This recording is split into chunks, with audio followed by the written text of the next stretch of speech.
Sucikan dan kuduskan hati ini untuk layak menghadap hadirat-Mu. Tubuh jiwa rohku ku serahkan padamu, ku menyembah-Mu. Sucikan dan kuduskan hati ini untuk layak menghadap hadirat-Mu. Tubuh jiwa rohku ku serahkan padamu, ku menyembah-Mu. Tinggikan nama-Mu ya Tuhan, mulialah nama-Mu ya Tuhan. Tiada lain seperti Engkau ya Allahku, besar kuasa-Mu. Tiada lain seperti Engkau ya Allahku, besar kuasa-Mu. Tiada lain, tiada lain seperti Engkau ya Allahku, besar kuasa-Mu. Tiada lain seperti Engkau ya Allahku, besar kuasa-Mu. Mari sama-sama kita menyapa Shalom. Haleluya saudaraku dikasih Tuhan. Apa kabar saudaraku hari ini?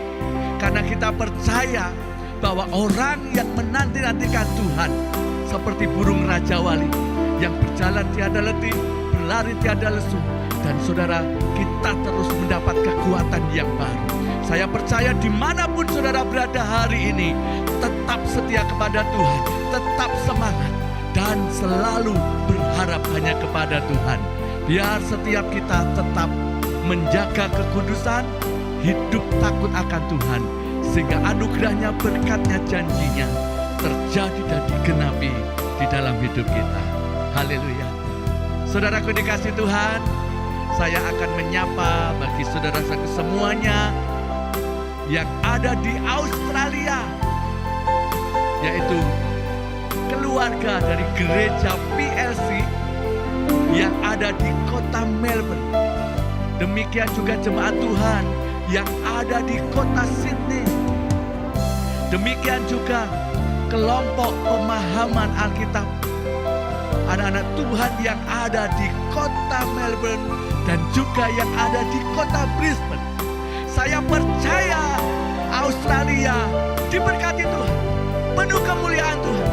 Apapun yang saudara hadapi, mari tetap percaya akan Tuhan, layani Tuhan, giat bersama Tuhan, sehingga saya percaya anugerahnya terjadi atas Australia. Demikian juga saudara-saudariku yang ada di Indonesia. Saya mulai dari Bandung, Jawa Barat. Di sana ada keluarga JKI Suelaib, Pasadena, Bandung. Demikian juga keluarga JKI Suelaib, Citra Raya, Tangerang yang ada di Provinsi Banten. Demikian juga saudara-saudaraku semuanya yang tergabung di dalam kelompok pemahaman Alkitab, anak-anak Tuhan yang ada di Pulau Jawa, meliputi yang ada di Jakarta, yang ada di Tangerang, yang ada di Bekasi, yang ada di Semarang, Kartasura, Solo, dan Wonogiri, Klaten. Demikian juga bagi saudara-saudaraku yang ada di kota Medan, Sumatera Utara. Saya percaya hari ini saudara pun tetap semangat, tetap percaya kepada Tuhan, sebab Tuhan adalah sumber kehidupan kita. Haleluya. Demikian juga bagi rekan-rekan hamba-hamba Tuhan yang tergabung di dalam fellowship Yayasan Pembawa Kabar Baik, baik yang ada di wilayah Jabodetabek, yang ada di wilayah Kabupaten Rotendao, yang ada di NTT. Demikian juga fellowship para hamba-hamba Tuhan yang ada di Sulawesi Tengah, meliputi Kepulauan Banggai dan Pulau Peleng. Saya percaya para hamba-hamba Tuhan juga tetap semangat bekerja di ladangnya, memiliki roh yang menyala-nyala, sehingga kita semua boleh menuai jiwa-jiwa di masa-masa yang sekarang. Haleluya. Bahkan bagi semua saudara-saudaraku seiman, dimanapun saudara berada yang mengikuti program acara ibadah kami, saya percaya saudara juga diberkati Tuhan. Haleluya, haleluya. Mari sebelum kita beribadah bersama-sama, kita awali dengan berdoa. Mari saya ajak kita semua berdoa.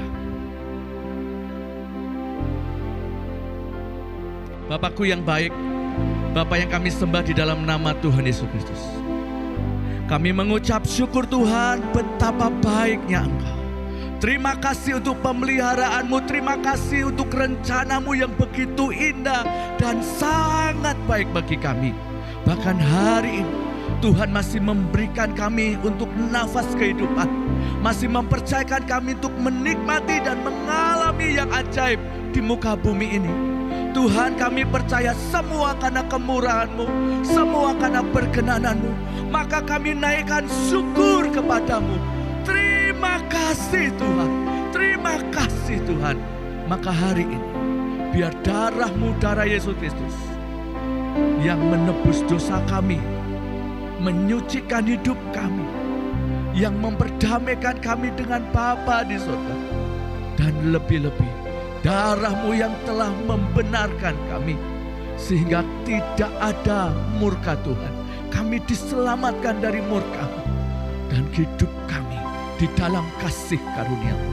Maka hari ini Tuhan, kami menyerahkan roh, jiwa, tubuh kami.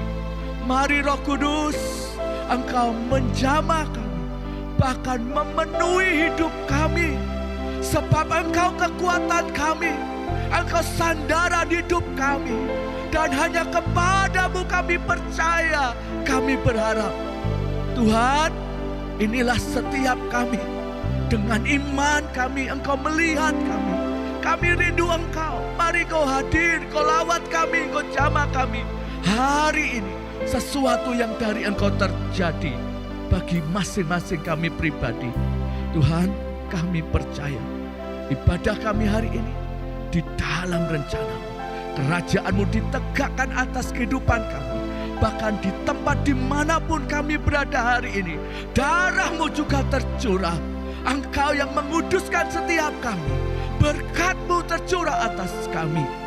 Terima kasih Roh Kudus, sehingga kami terima terobosan dan pemulihan. Kami menyerahkan semua agenda ibadah kami hari ini hanya di dalam nama Tuhan Yesus Kristus. Haleluya.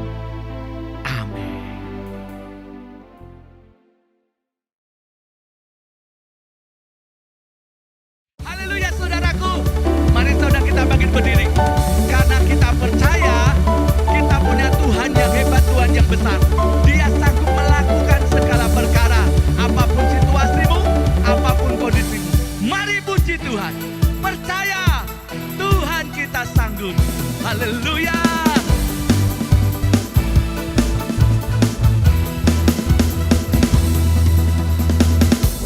Melukis cakrawala, merangkai jagat raya, pencipta alam semesta, pemilik kehidupan yang sanggup menyelamatkan. Dialah jalan kebenaran. Ini kerinduan kami. Kami rindukan kuasa lawatan-Mu. Kebangkitan pasti terjadi. Oh, oh, oh. Datanglah dan bertata, kuat dan berkuasa saat hati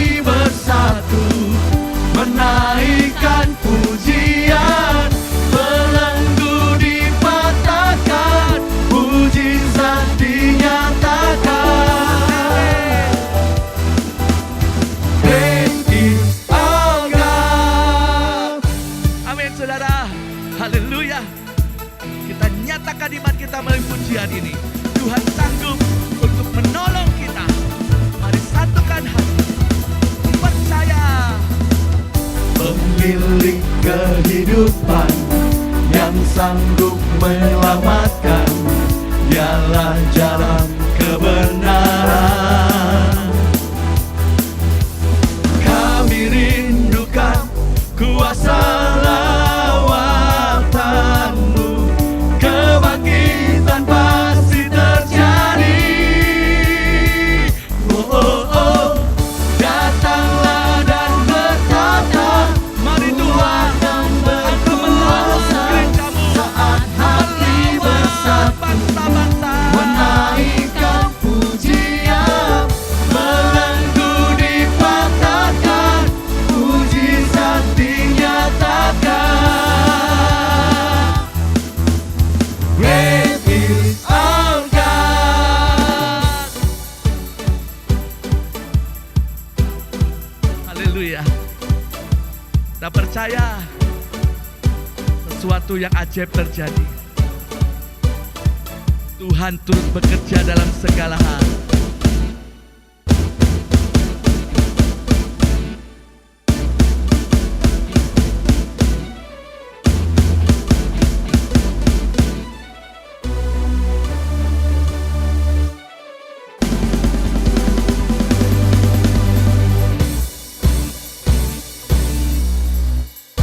Mari semua berkata sekali lagi. Kami rindukan kuasa lawatan, Katakan terobosan pasti terjadi. kami rindukan. Kami rindukan kuasa lawatan, Pemulihan. pemulihan pasti terjadi. Oh, oh, oh. Datanglah dan berkata, kuat dan berkuasa, saat hati bersatu, menaikkan pujian, belenggu dipatahkan, mujizat dinyatakan. Great is our God. Datanglah dan berkata, kuat dan berkuasa, saat hati bersatu, menaikkan pujian, belenggu dipatahkan, mujizat dinyatakan. Great is our God. Haleluya, haleluya. Haleluya, saudaraku yang dikasihi Tuhan Yesus Kristus. Mari saatnya kita duduk diam di kaki Tuhan. Kita mencari hadirat-Nya, mencari wajah-Nya, untuk kita menyembah Dia. Haleluya. Mari saya ajak untuk kita bermazmur terlebih dahulu. Mari supaya dalam kehidupan kita hari ini mengalami kelegaan, mengalami ketenangan, damai sejahtera itu. Kia karala kata syukur kata syikira maya nama. Kami menyembah-Mu Tuhan, kami merindukan Tuhan. Inilah kami Tuhan, inilah kami Tuhan. Tubuh jiwa roh kami persembahkan kepada-Mu. Bawa hati kami dalam kerinduan-Mu Tuhan. Bakar kami dengan api cinta-Mu. Bakar kami dengan api Roh Kudus-Mu. Bawa kami mengenal pribadi-Mu di hadirat-Mu. Ini kerinduan kami Tuhan. Haleluya. Haleluya. Mengalirlah kuasa Roh Kudus. Mengalir memenuhi kami. Biar kami mengalami kepenuhan Roh-Mu.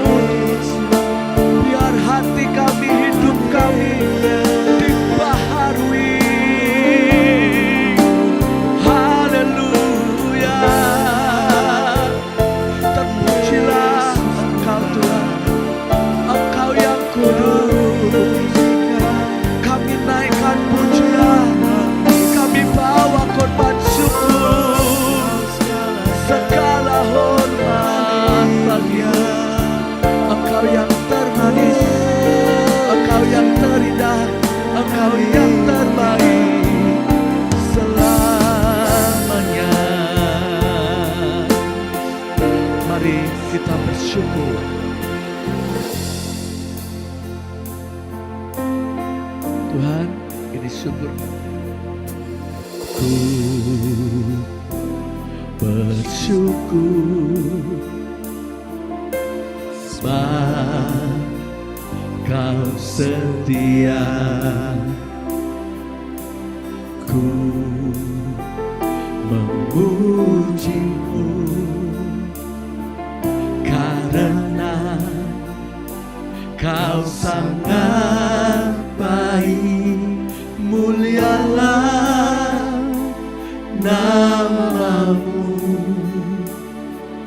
ku tinggikan, ku agungkan selama hidupku. Mari bawa syukur kita kepada Tuhan. Ku bersyukur sebab Kau setia. Ku memuji-Mu karena Kau sangat baik. Mulialah nama-Mu, ku tinggikan, ku agungkan selama hidupku. Mari bawa syukur-Mu, mari bawa penyembahan-Mu dengan hati yang penuh. Bersyukur sebab Kau setia. Ku memuji-Mu karena Kau sangat baik. Mulialah nama-Mu, ku tinggikan, ku agungkan selama hidupku. Mari saudaraku semuanya, mari bawa syukur di hadapan Tuhan. Bersyukur Amin. sebab Kau setia. Ku memuji-Mu karena Kau sangat baik. Mulialah nama-Mu, ku tinggikan, ku agungkan selama hidupku. Sekali lagi, mari lebih lagi membawa korban syukur bagi Tuhan. Haleluya. Terima kasih Tuhan buat segala kemurahan-Mu, kebaikan-Mu, buat semua yang boleh kami alami. Semuanya karena Engkau sungguh baik, sangat baik bagi kami. Rancangan-Mu sungguh indah, sempurna dan ajaib. Maka kami bawa hidup kami hari ini dengan korban pujian, korban syukur. Mulialah nama-Mu, ku tinggikan, ku agungkan selama hidupku.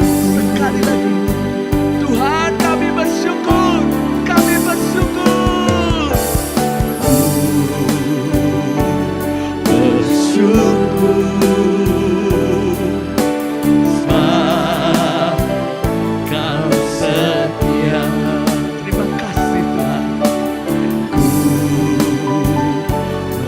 Ku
Mari lebih lagi saudara, bahwa seluruh hidup hari ini untuk Dia, hanya bagi Sang Raja. Kiara pakarala sakarala wataso. Kau yang layak, Kau yang layak, Kau layak disembah di dalam roh dan kebenaran. Kau yang layak, Kau yang layak, Tuhan. Kau layak disembah, ditinggikan untuk selamanya. Kau yang layak, Kau yang layak, Kau yang layak. Amin Tuhan, amin. Kau layak di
deklarasi bersama-sama.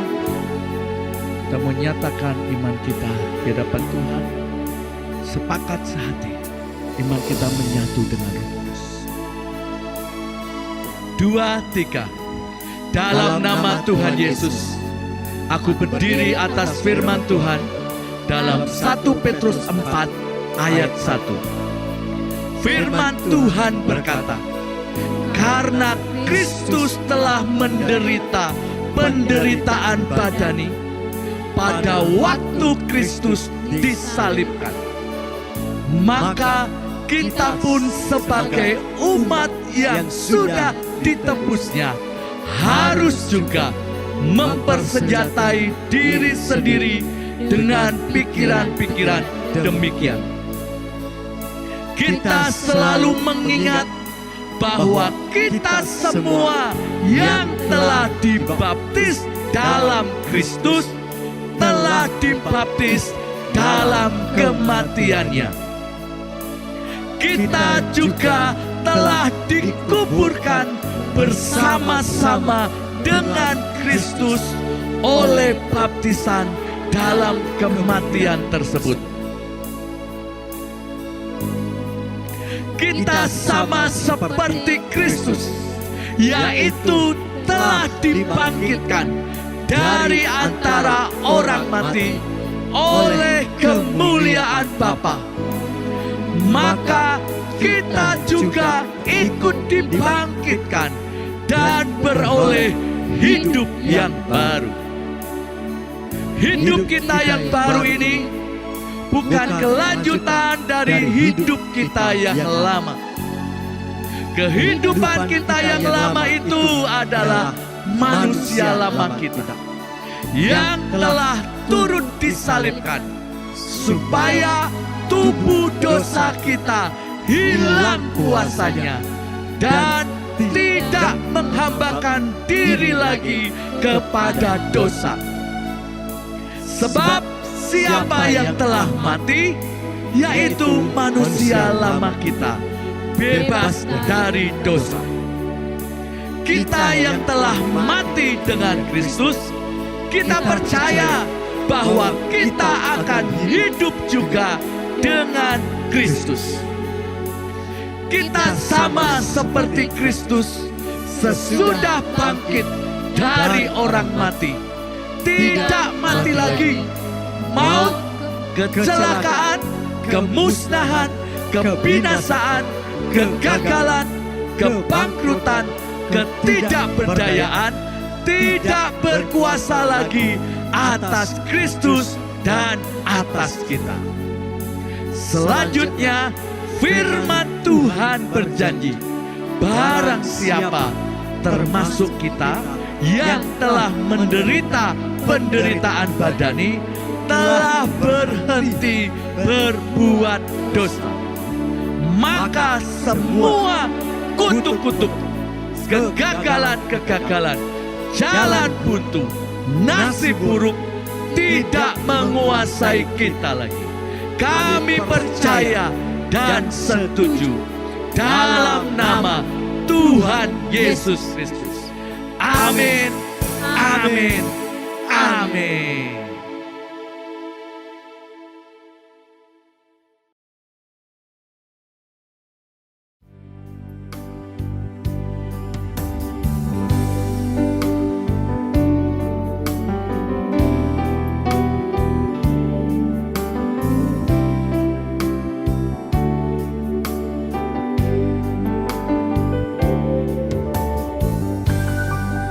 Terutama di dalam hidup ini, meninggikan nama Yesus. Yang terutama di dalam hidup ini, memuliakan namanya. Terutama di dalam hidup ini, meninggikan nama Yesus. Yang terutama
sungguh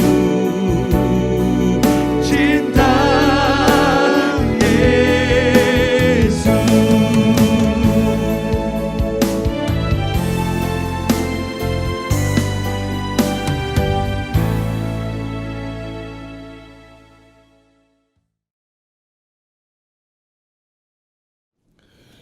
Shalom saudara-saudaraku dimanapun Anda berada, baik yang ada di Indonesia maupun di luar Indonesia. Sebelum kita menggali firman ini, saya akan mengajak Anda untuk berdoa terlebih dahulu. Terima kasih Tuhan, kami boleh datang kepadamu sekali lagi. Dan kami katakan dengan iman kami akan mempelajari kebenaran firman-Mu. Itu sebabnya kami katakan kami sudah menerima pewahyuan-Mu, hikmat-Mu, dan understanding-Mu yang membuat setiap kami, termasuk jemaat dimanapun mereka berada, mereka dapat memahami firman ini dengan baik dan dengan benar. Terima kasih Tuhan, darah-Mu, darah Yesus ada dalam hidup kami. Tulah apapun tidak boleh menjamah kami, menjamah jemaat-jemaat Tuhan yang sedang mendengarkan kebenaran firman ini. Di dalam nama Yesus kami berdoa. Haleluya. Amin. Ya saudara-saudara, kita akan masih menggali berkenaan dengan kepenuhan. Ya, saya berharap Anda tidak bosan ya. Karena kepenuhan ini sekali lagi saya katakan bahwa pelajaran mengenai kepenuhan ini sudah 2000 tahun yang lalu ditulis. Di Injil Yohanes pasal 1 ayat 16 menulis hal itu. Kemudian di Efesus, di Kolose juga menulis soal itu. Sudah 2000 tahun yang lalu. Dan saya berharap kita akan memulai menggalinya. Karena ini jarang digali. Dan saya berharap Anda siap untuk mendapatkan mutiara-mutiara dari kebenaran ini. Ya, saya memberi judul khotbah saya hari ini, dari kepenuhannya, kepenuhan Kristus. Kita menerima kasih karunia demi kasih karunia. Apa artinya?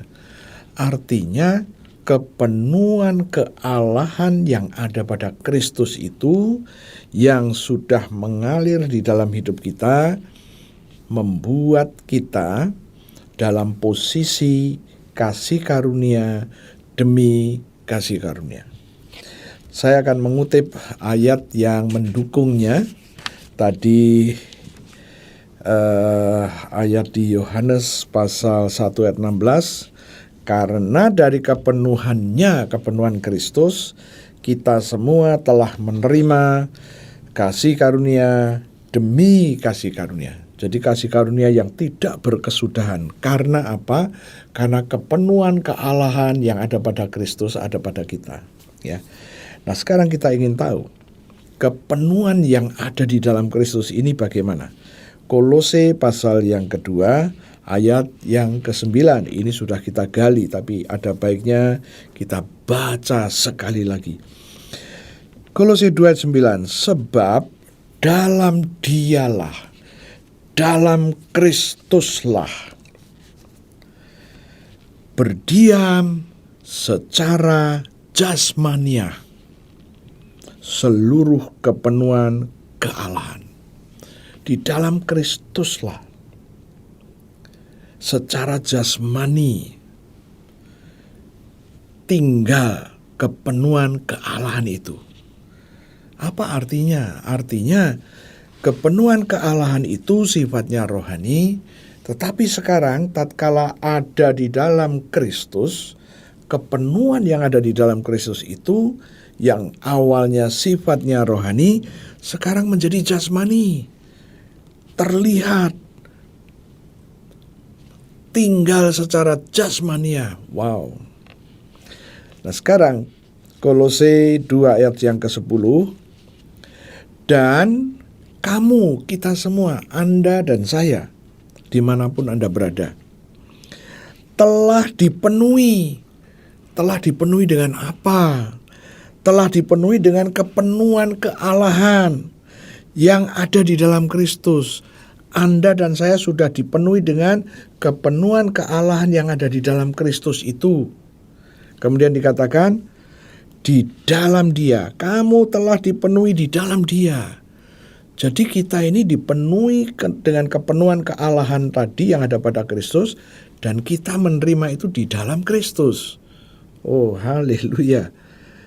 Dan dikatakan kalimat selanjutnya, Dia kepala semua pemerintah dan semua penguasa. Nah, dari sini kita mendapatkan satu understanding bahwa kita sebagai orang-orang yang percaya harus terus dipenuhi dengan kepenuhan kealahan yang ada pada Kristus, dan pemenuhannya itu juga ada di dalam Kristus. Oh, haleluya. Nah, sekarang saya akan masuk di dalam aplikasi. Kali ini saya akan ajak Anda untuk membaca di Injil Yohanes pasal 14 ayat 2 dan ayat 3 ya. Injil Yohanes pasal 14 ayat 2 dan ayat yang ketiga. Firman Tuhan berkata begini, di rumah Bapakku banyak tempat tinggal. Jika tidak demikian, tentu aku mengatakannya kepadamu, sebab aku pergi ke situ untuk menyediakan tempat bagimu. Itu ayat yang kedua. Ayat yang ketiga, dan apabila aku telah pergi ke situ dan telah menyediakan tempat bagimu, aku akan datang kembali dan membawa kamu ke tempatku, supaya di tempat di mana aku berada, kamu pun berada. Oh, haleluya. Ini ayat yang sangat memberikan penghiburan dan kekuatan bahwa Yesus sudah pergi ke rumah Bapa di surga. Ngapain? Tadi dikatakan menyediakan tempat bagimu. Yang menarik, saya mencoba menggali ayat 2 dan ayat 3 di sini. Firman Tuhan berkata demikian, di rumah Bapakku banyak tempat tinggal. Nah, tempat tinggal ini yang dimaksud bukan sembarang tempat tinggal, tapi menggunakan satu istilah, mansion. Mansion itu rumah yang gede, ya, seperti istana kecil kira-kira begitu, ya. Mansion. Jika tidak demikian, tentu aku mengatakannya kepadamu, sebab aku pergi ke situ. Ke situ kemana? Ke rumah Bapa di surga, untuk menyediakan, ya. Nah, kata menyediakan menggunakan bahasa aslinya adalah hetoi maso. Hetoi maso, apa artinya? Mempersiapkan dan membuat ready. To prepare and make ready. Wow. Jadi Yesus mempersiapkan, menyediakan, dan membuat semuanya itu siap untuk digunakan. Kristus pergi ke situ, ya. Menyediakan tempat bagimu. Tempat bagimu itu artinya tempat tinggalmu setelah kita selesai dengan tugas di muka bumi ini. Wow. Kemudian ayat yang ketiga. Dan apabila aku telah pergi ke situ, ke rumah Bapa di surga, dan telah menyediakan tempat bagimu, berarti setiap orang yang percaya kepada Dia mempunyai tempat. Oh, haleluya. Bukan nebeng dengan tetangga, no. Masing-masing mempunyai tempat. Wow, haleluya. Karena apa? Karena Tuhan sudah menyediakan tempat bagimu secara pribadi. Wow. Kemudian ayatnya berkata, aku akan datang kembali dan membawa kamu ke tempatku. Apa artinya? Yesus akan datang kembali dan membawa Anda dan saya ke tempat Dia, supaya di tempat di mana aku berada, kamu pun berada. Haleluya, haleluya. Jadi dikatakan, tatkala Yesus sudah pergi, sudah menyediakan tempat, dia akan kembali dan menjemput Anda dan saya untuk diajak ke tempat dia. Oke. Nah, tatkala membaca dan mempersiapkan ayat ini, saya tiba-tiba dibawa kepada satu imajinasi. Beberapa kali saya melayani orang-orang yang sedang dalam tahap pass away, dalam tahap meninggal, belum meninggal, masih on off begitu, sering sadar, sering tidak sadar, sering sadar, tidak sadar. Dan beberapa orang yang saya jumpai, dia mempunyai satu pengalaman iman yang dibagikan kepada saya. Dia bilang, Obed, Om sudah ditunggu kereta berkuda. Saya tanya, ada Tuhan Yesus enggak?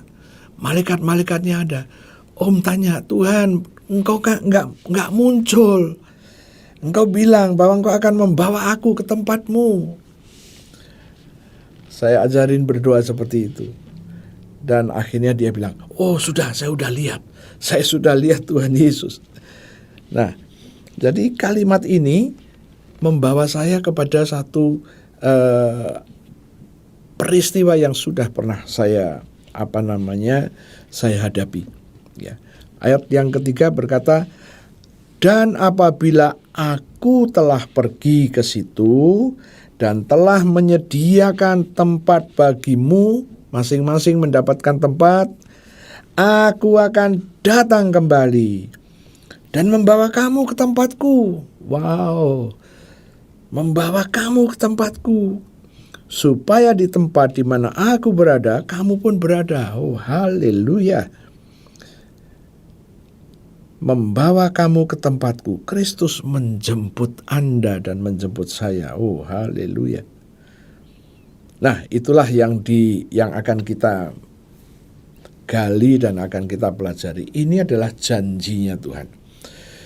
Yohanes 14 ayat 2 dan 3, janji Tuhan bahwa dia pergi bukan meninggalkan Anda dan meninggalkan saya, tapi menyediakan yang kita butuhkan, yaitu tempat.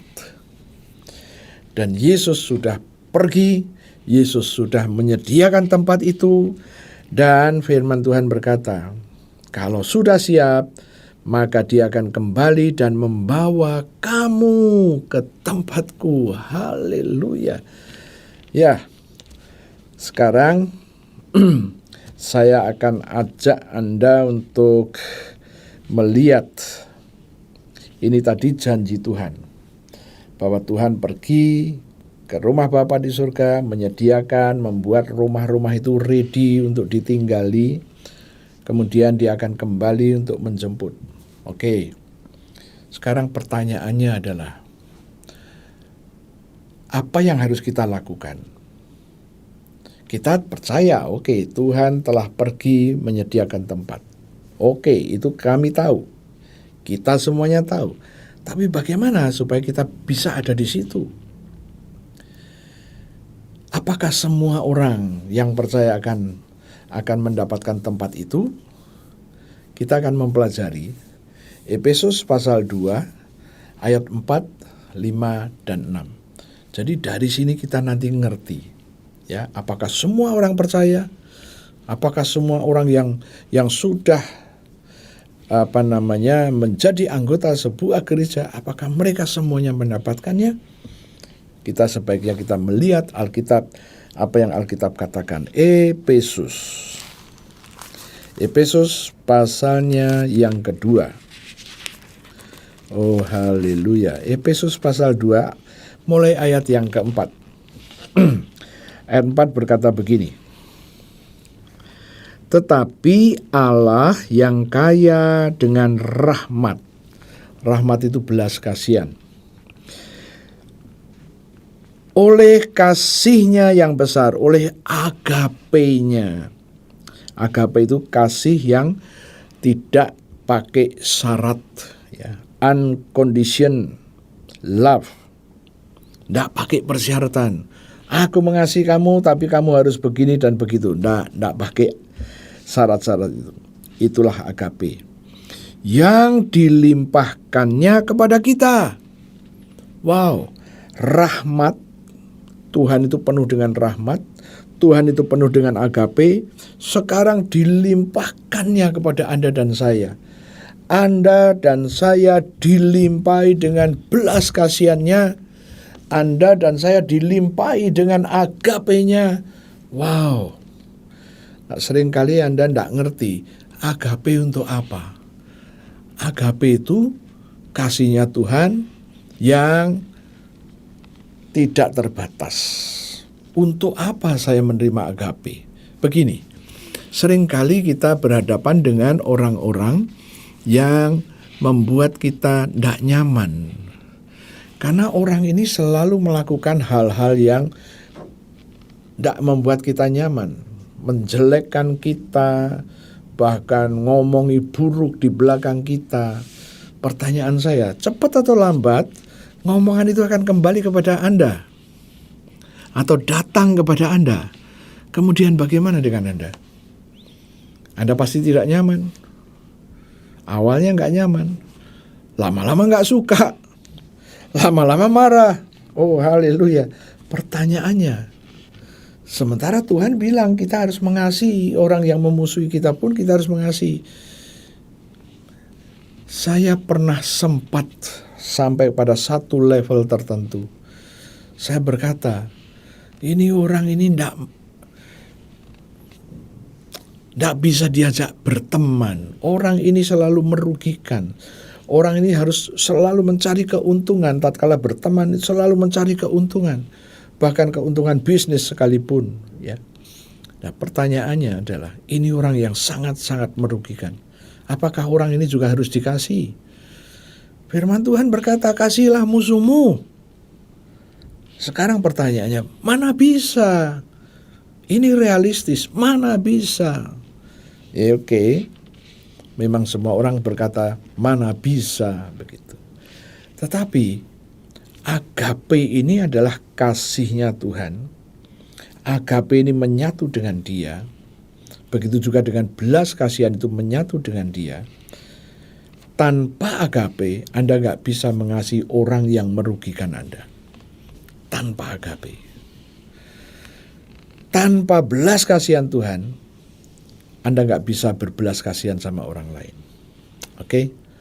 Nah, sekarang kita mulai nangkep. Supaya saya bisa mengasihi orang yang menjengkelkan saya harus minta agape-nya Tuhan. Agape-nya Tuhan, saya bilang, Tuhan, aku butuh agape-mu. Masuk ke dalam roh saya. Saya juga minta agape untuk orang yang namanya ini, yang menjengkelkan hidup, yang menjengkelkan kami. Aku minta agape itu Tuhan. Anda buktikan, tatkala Anda berdoa dengan memperkatakan dengan kesungguhan hati, suddenly, tiba-tiba Anda bisa mengasihi orang itu. Anda merasa kasihan, aduh orang ini mencari duit kok dengan cara tipsani, tipu sana dan tipu sini. Haleluya. It's okay, ya. Nah, kita harus mengerti ada rahasia di dalam firman Tuhan ini. Saya selalu katakan di dalam firman Tuhan itu ada misteri yang harus kita gali, ya. Nah, kita kembali lagi kepada ayat yang keempat tadi, ya. Firman Tuhan berkata begini, ya. Tetapi Allah yang kaya dengan rahmat, kaya dengan belas kasihan, dan oleh karena kasihnya yang besar, yaitu agape-nya itu, yang dilimpahkannya kepada kita. Jadi Anda dan saya sudah dilimpahi oleh belas kasihan itu, dan Anda juga sudah dilimpahi agape itu. Sudah. Kemudian ayat yang kelima berkata, belas kasihan dan agape yang dilimpahkan kepada Anda dan saya itu, ayat yang kelima, telah menghidupkan Anda dan saya bersama-sama dengan Kristus. Wow. Jadi, tatkala belas kasihan dan agape tadi dilimpahkan Tuhan kepada Anda dan saya, itu membawa satu dampak yang luar biasa, yaitu menghidupkan Anda bersama-sama dengan Kristus. Anda dihidupkan bersama-sama dengan Kristus. Pertanyaannya, kapankah ini terjadi? Ini terjadi melalui situasi baptisan, ya. Ini terjadi melalui baptisan. Oke, kita akan lanjutkan dulu ayatnya yang kelima. Telah menghidupkan kita bersama-sama dengan Kristus, sekalipun kita telah mati oleh kesalahan-kesalahan kita, oleh dosa-dosa kita. Jadi, kita berdosa, kita bersalah, itu akan membawa kita kepada kematian. Oke? Tetapi karena belas kasihan dan karena agapenya Tuhan yang dilimpahkan, maka Anda tidak diizinkan untuk dikuasai kematian kekal, tapi Anda dikatakan dihidupkan, dan itulah kasih karunia yang menyelamatkan Anda dan saya. Wow, dari sini kita mendapatkan satu understanding baru.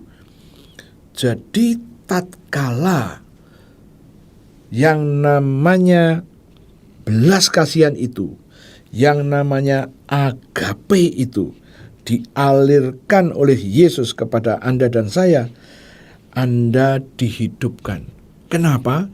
Karena gara-gara dosa, gara-gara kesalahan, kita harus mati.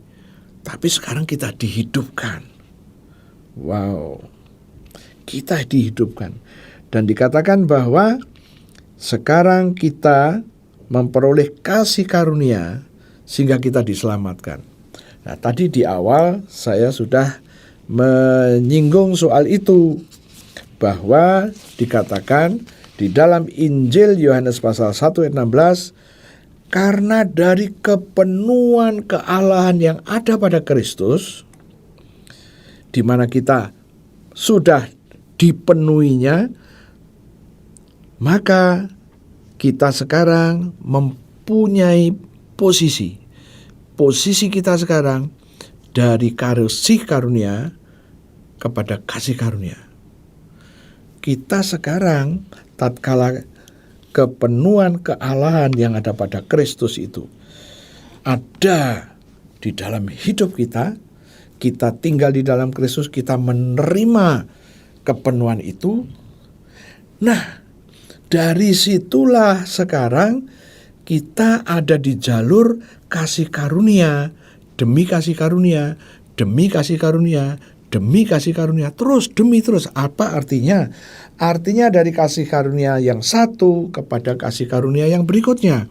Kemudian masuk lagi ke kasih karunia berikutnya lagi. Nyambung, dan gak pernah putus. Itu kasih karunia ada di dalam hidupmu karena kepenuhan kealahan yang ada pada Kristus itu memenuhi Anda dan memenuhi saya. Jadi Anda mendapatkan kasih karunia bukan usahamu, bukan usaha saya, tapi karena kita menerima yang namanya kepenuhan kealahan yang ada pada Kristus itu.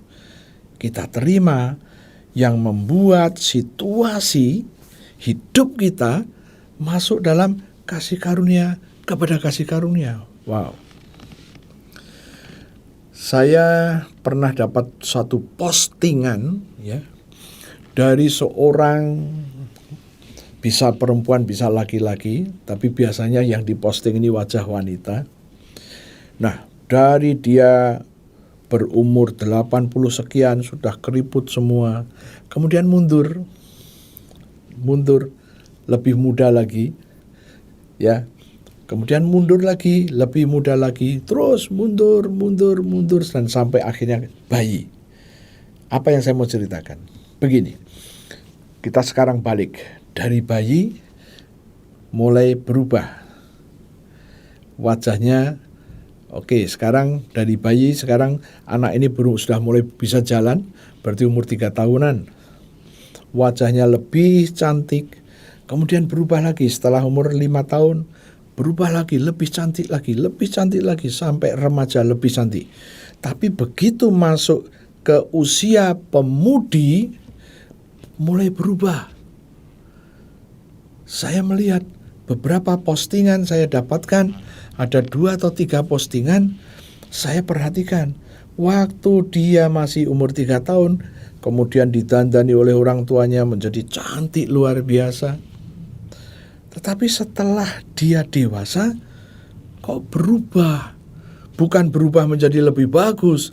Yang kebetulan yang dipostingkan itu lebih buruk, lebih jelek. Saya tadi diskusi sama istri saya. Kamu pernah ingat gak dapat postingan begini-begini? Oh ya, kamu perhatiin gak? Ya, saya lihat aja perubahan dari wajah ini ke wajah ini gitu. Oke. Ada sesuatu pelajaran di situ yang saya dapatin. Jadi pada waktu anak-anak tadi, ya, masih di bawah 12 tahun, kumpul dengan orang tuanya dan rumah tangganya happy, itu terpancar dari wajahnya. Nah, begitu dia mulai masuk usia pemuda-pemudi, mulailah atmosfer yang mempengaruhi hidupnya. Mungkin dia mulai bentrok dengan orang tua, mungkin mengalami hal-hal yang gak enak dengan teman-temannya, membuat wajahnya menjadi seorang yang keras. Awalnya lembut, awalnya luar biasa, menjadi keras. Dan begitu dia berumah tangga, mengalami perceraian, dan akhirnya wajahnya berubah. Wow. Saya berkata kepada istri saya, ini salah satu tugas yang harus kita kerjakan. Setiap kali ketemu sama cucu, kita terus doakan, terus minta agape, supaya nanti dia sampai dewasa, itu agapenya Tuhan terpancar. Oke, ya ini saya menceng sedikit. Nah sekarang kembali lagi. Supaya kasih karunia itu tinggal di dalam dirimu, satu cara saja, yaitu kepenuhan kealahan yang ada pada Kristus. Anda terima dan Anda serap dalam nama Yesus. Oke, nah dari situlah kita mendapatkan kasih karunia itu. Oh, kasih karunia bukan usahamu, tapi kasih karunia ini diberikan oleh Tuhan untuk Anda. Sekarang kita kembali kepada ayat yang kelima. Belas kasihan itu dan agape itu dilimpahkan kepada Anda dan saya, telah menghidupkan kita bersama-sama dengan Kristus. Walaupun kita sudah dijatuhi hukuman mati karena dosa dan kesalahan kita, tapi oleh kasih karunia tadi kita diselamatkan. Wow. Ada satu bukti kasih karunia yang membuat orang diselamatkan. Peristiwa waktu Yesus disalib, dia ditemani oleh 2 penjahat, kiri dan kanannya. Alkitab tidak menyebutkan yang membela Yesus yang kiri atau yang kanan, tidak disebutkan. Ya, seringkali Anda dijebak, ya. Ayo pilih Yesus. Ya, Yesus di tengah, kiri kanan penjahat. Yang satu ikut mengolok-olok, yang satu bela Yesus. Yang bela Yesus di kiri atau kanan? Mereka jawab di kanan, padahal Alkitab tidak menyebutkannya. It's okay. Kadang-kadang berpikir bahwa kanan itu selalu bagus, kiri itu jelek. Nah, sementara kita punya 2 tangan, tangan kanan dan tangan kiri. Bukankah dua-duanya baik? Dua-duanya berfungsi. Haleluya. Oke, sekarang kita sampailah kepada penjahat yang tadi saya mau ceritakan. Jadi yang bela Yesus ngomong kepada temannya, kita layak untuk dihukum seperti ini karena kita memang jahat. Tapi dia, Yesus, tidak pernah melakukan kejahatan, tapi dia dihukum bersama-sama kita. Kemudian penjahat yang bela Yesus ngomong, Yesus, Nanti kalau engkau tiba di kerajaanmu, ingatlah aku. Apa yang dikatakan Yesus? Hari ini juga engkau bersama dengan aku di Firdaus. Padahal dia dihukum karena jahat. Kalau ngerampok, dibunuh semuanya. Oh, haleluya. Tidak punya kesempatan untuk berbuat baik. Tidak punya waktu untuk memperbaiki hidupnya. Tidak punya waktu. Oh, haleluya. Tapi tatkala dia percaya kepada Yesus dan dia ngomong, ingatlah aku. Yesus bilang, hari ini juga engkau bersama aku di Firdaus. Padahal tidak punya kesempatan. Orang ini mendapatkan kasih karunia. Haleluya. Ya, sekarang saya akan ajak Anda untuk melihat ayatnya yang ke-6. Oh, puji Tuhan. Ayat yang ke-6. Firman Tuhan berkata begini. Dan di dalam Kristus Yesus, Ia telah membangkitkan kita juga dan memberi tempat bersama-sama dengan Dia di surga. Siapa yang membangkitkan Yesus dari antara orang mati? Saya ajak Anda untuk melihat Roma pasal 8. Roma pasal 8 ayatnya yang ke-11. Siapa yang membangkitkan Yesus dari antara orang mati? Oh, haleluya. Alkitab berkata ayat 11. Dan jika roh Dia, siapa roh Dia? Roh Allah, roh Tuhan, Roh Kudus sendiri yang telah membangkitkan Yesus dari antara orang mati diam di dalam kamu, maka Ia yang telah membangkitkan Kristus Yesus dari antara orang mati akan menghidupkan juga tubuhmu yang fana itu oleh Roh-Nya yang diam di dalam kamu.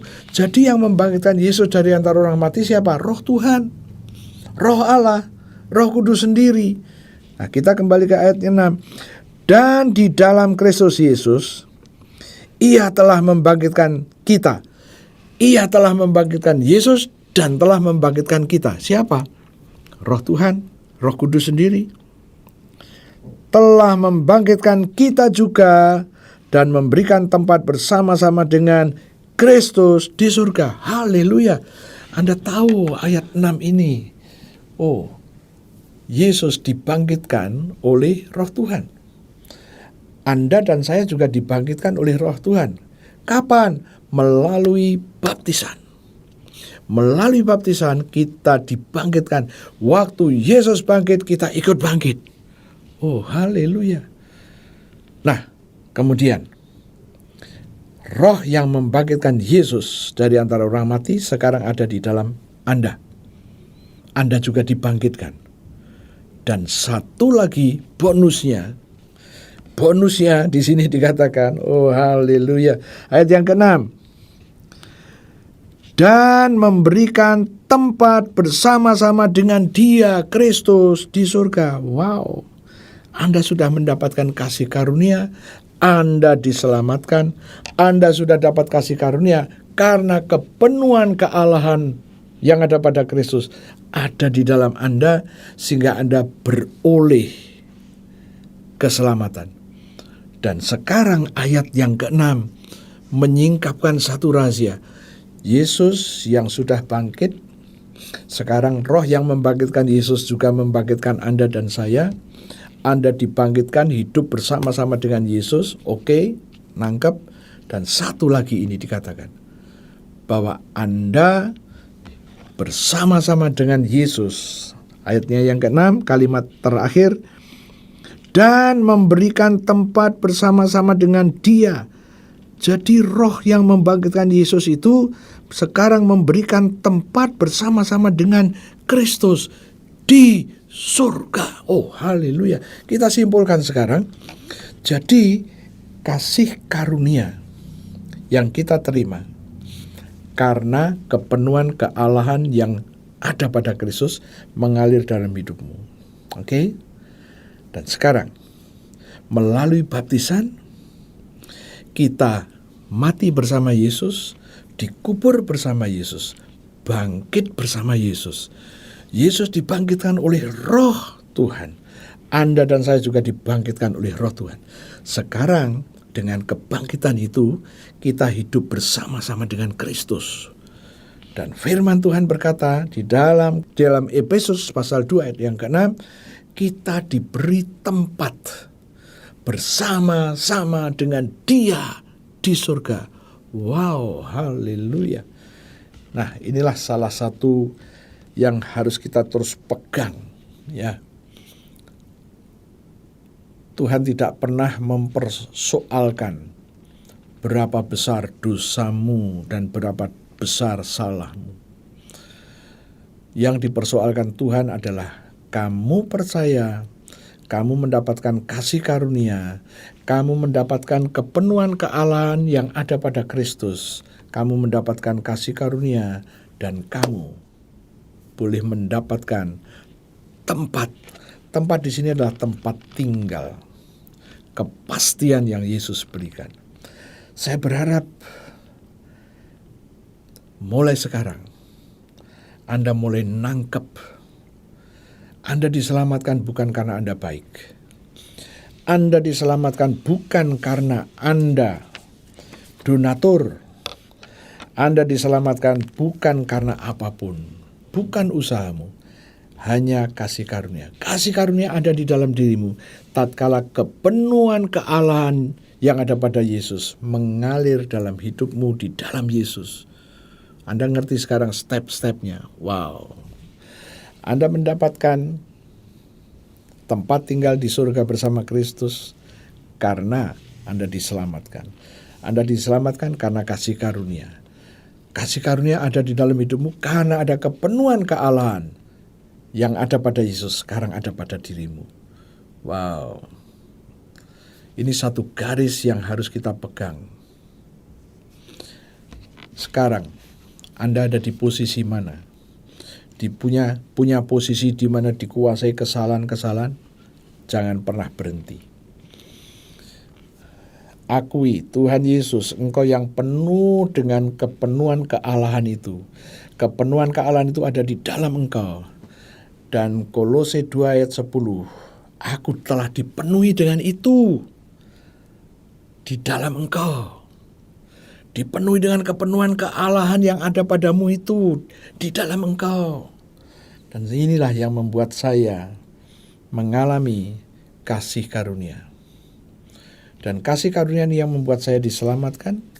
Dan kasih karunia ini juga yang membuat saya mendapatkan tempat bersama Yesus di surga. Haleluya. Tutup Alkitabmu, saya akan berdoa. Terima kasih Tuhan, kami boleh belajar satu hal lagi, bahwa kasih karunia itu ada di dalam hidup kami karena kepenuhan kealahan yang ada pada Kristus sekarang mengalir dalam hidup kami. Terima kasih Tuhan. Tuhan, meteraikan apa yang kami pahami saat ini. Meteraikan di dalam roh kami kebenaran-Mu itu. Sekarang Tuhan, di hadapan kami ada roti dan anggur. Berkati roti dan berkati anggur ini seperti 2000 tahun yang lalu. Engkau telah memberkati roti dan anggur untuk para murid-Mu. Lakukan juga untuk kami Tuhan. Kami percaya Engkau ada bersama dengan kami. Engkau sedang memberkati roti dan anggur bagi kami dan berkata kepada kami, ambillah, inilah tubuhku dan ambillah inilah darahku. Tuhan, kami mau mendeklarasikan apa yang kami percaya sehubungan dengan tubuh-Mu dan darah-Mu. Terima kasih untuk tubuh-Mu yang hancur.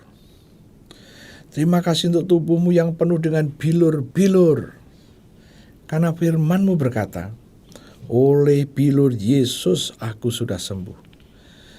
Penyakit-penyakit di sekujur tubuh kami telah Kau ambil satu persatu, semuanya Kau ambil. Ditanggung di tubuh-Mu. Kegagalan kami, kelemahan kami, jalan buntu yang menguasai kami, bahkan nasib buruk telah Kau ambil dari hidup kami dan Kau tanggung di tubuh-Mu sampai membentuk bilur-bilur. Aku percaya, aku terima sekarang korban tubuh Yesus yang penuh dengan bilur. Mari kita makan sama-sama dalam nama Yesus.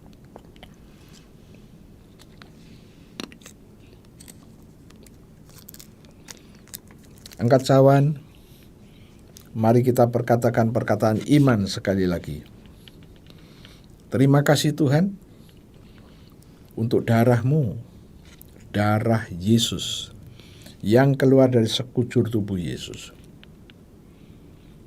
Firman-Mu berkata, Engkau menebus aku dengan darah Yesus, menyucikan aku dengan darah Yesus, memperdamaikan aku dengan darah Yesus, membenarkan aku dengan darah Yesus. Aku terima sekarang darah Yesus yang membebaskan aku. Mari kita minum sama-sama dalam nama Yesus.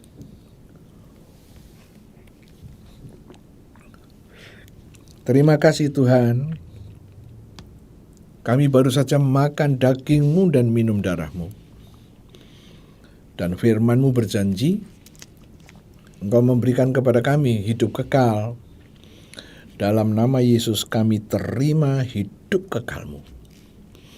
Dan Engkau berkata di dalam hidup kekal tidak ada kebinasaan, tidak ada kegagalan, tidak ada alam maut, tidak dikuasai kemiskinan, tidak dikuasai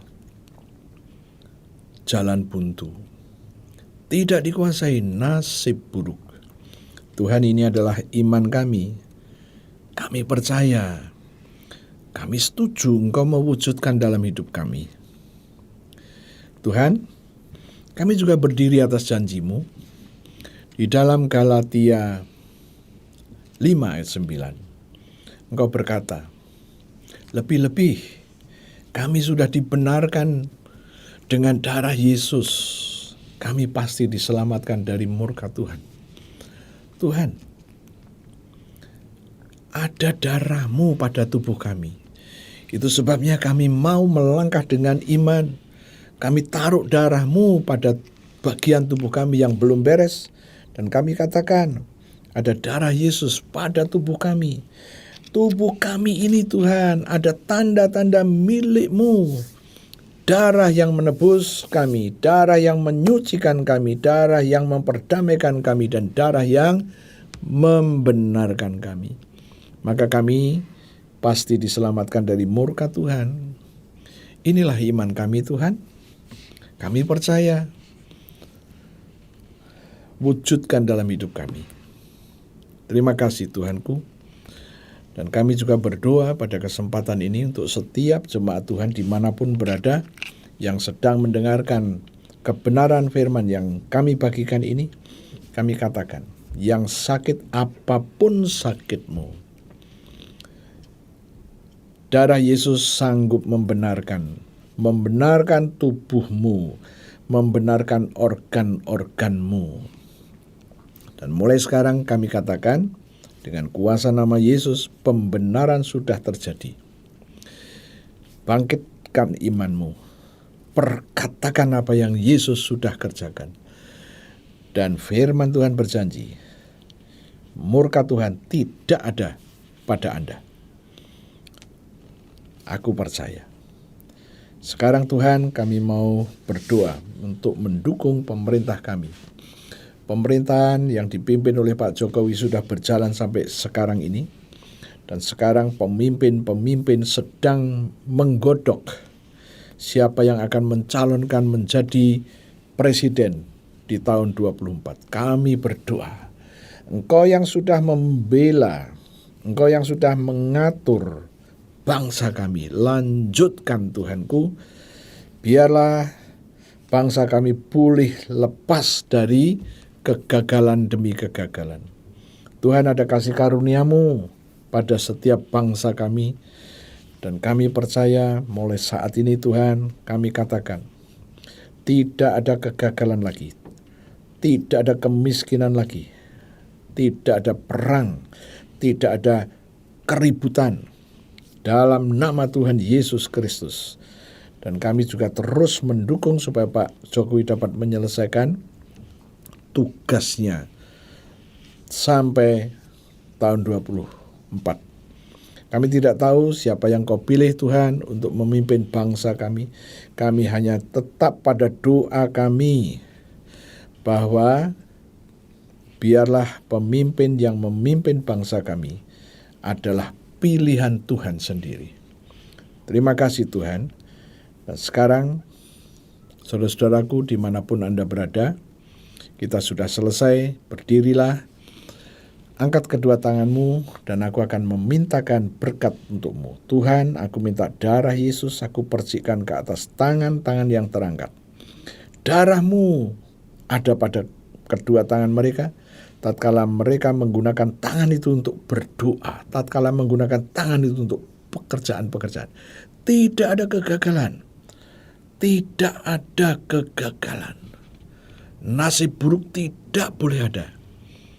Kemiskinan, kemalasan tidak boleh ada. Terima kasih Tuhan. Sekarang aku mintakan damai-Mu, sejahtera-Mu, agape-Mu turun atas mereka. Sehingga kemana saja mereka pergi, damai, sejahtera, agape itu mewarnai hidupnya. Aku percaya terjadi sekarang. Dalam nama Tuhan Yesus. Haleluya. Amin. Tuhan Yesus memberkati. Sampai jumpa lagi.